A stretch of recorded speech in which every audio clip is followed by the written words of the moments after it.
Hello, I'm Jeff Hudson, and this is my disposition to teach. I believe that the combination of my training, my background, education, and beliefs make me an effective teacher. Being a teacher is not something that I have become, it is part of who I am.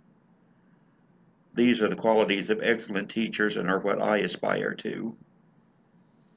Educators should believe that all students are capable of learning and should set realistic expectations based on an assessment of the individual learning and social needs of students for that learning to be as complete as possible.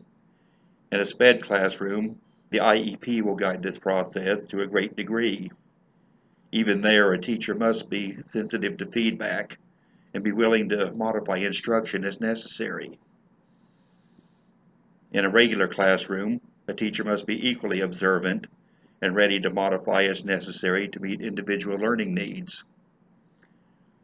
Educators should promote and support curiosity and encourage active inquiry through techniques and exercises that develop critical thinking skills, collaboration among peers, and problem-solving skills.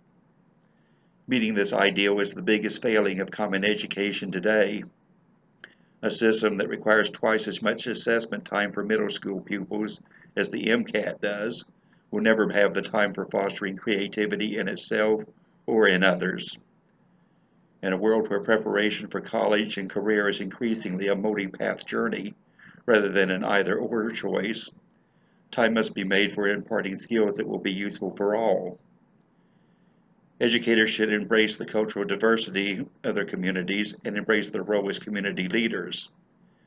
They must commit to perfecting the practice of their art and best practices of their profession.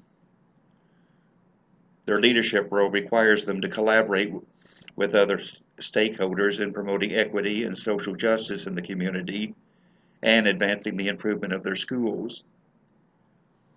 As advocates for their schools and students, they must be willing to challenge the status quo when it impedes the educational process.